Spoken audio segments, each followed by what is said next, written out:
हर इंसान की जिंदगी में कुछ लम्हे ऐसे होते हैं जो सपने जैसे लगते हैं, मगर जब वो लम्हे डर, रहस्य और मौत के साए में लिपटे हों तो वो यादें बनकर नहीं, सवाल बनकर लौटते हैं बार बार। बात उन दिनों की है जब मैं कॉलेज का स्टूडेंट था।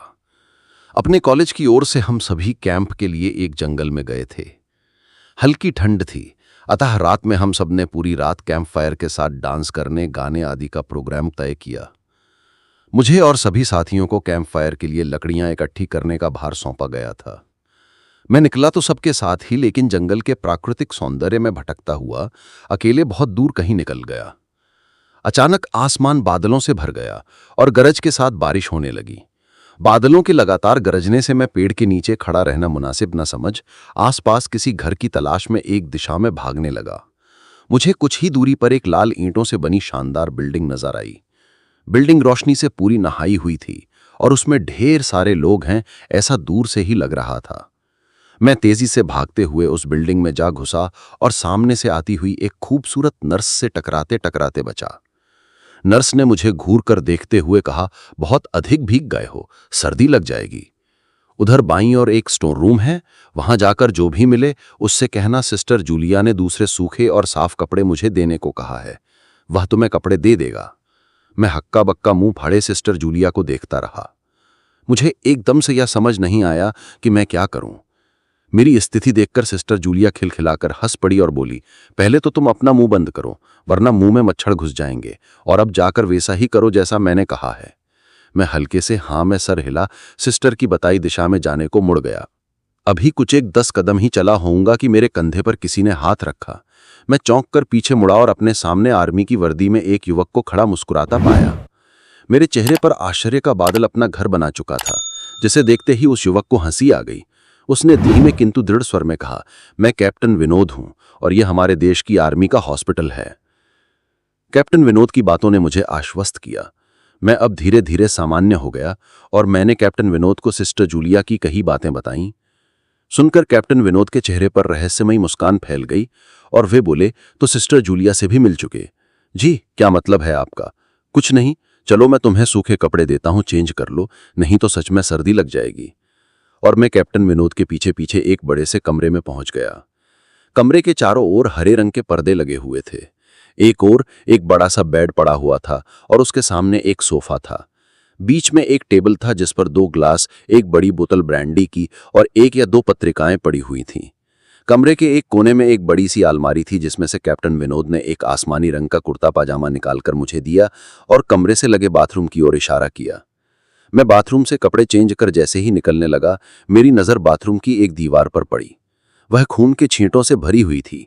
यह देखकर मैं घबरा गया और जल्दी से बाहर निकलने को मुड़ा कि बाथरूम में लगे आईने में खुद को ही देखकर चौंक गया।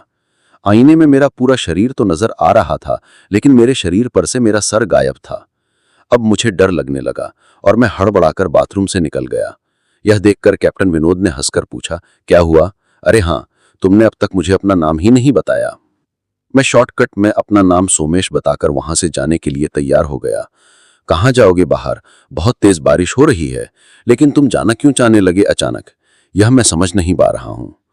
कैप्टन विनोद, आपकी बाथरूम की एक दीवार पूरी खून की छींटों से भरी हुई है और आपके बाथरूम में लगा आईना भी कुछ अजीब सा है।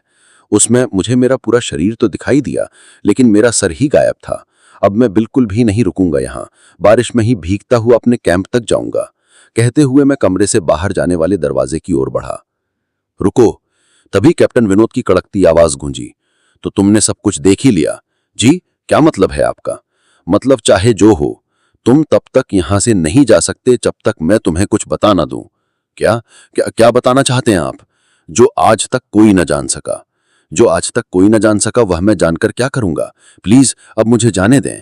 मैं डर से रुआंसा हो गया। नहीं, बिल्कुल भी नहीं, और तुम्हें मुझसे डरने की भी कोई जरूरत नहीं। सैनिक सबकी रक्षा के लिए होते हैं, मैं भी तुम्हारी सुरक्षा ही कर रहा हूं। कैप्टन विनोद के स्वर में कोमलता थी। आओ मेरे साथ इस सोफे पर बैठ जाओ, मैं तुम्हें एक कहानी सुनाता हूं। कहानी खत्म होते ही मैं तुम्हें तुम्हारे कैंप तक जीप से छोड़ आऊंगा।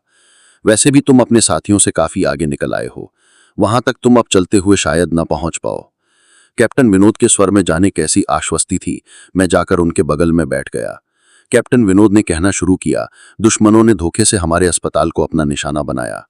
दुश्मन देश के 2 सैनिक हमारे सैनिक के वेश में एक हमारे ही घायल सैनिक को लेकर आए। वह घायल था और हमारे देश की सेना ने उसे बहुत ढूंढा लेकिन नहीं मिला था। शायद साजिश के तहत उसे घायल होते ही घुसपैठियों ने कहीं छुपा गया था।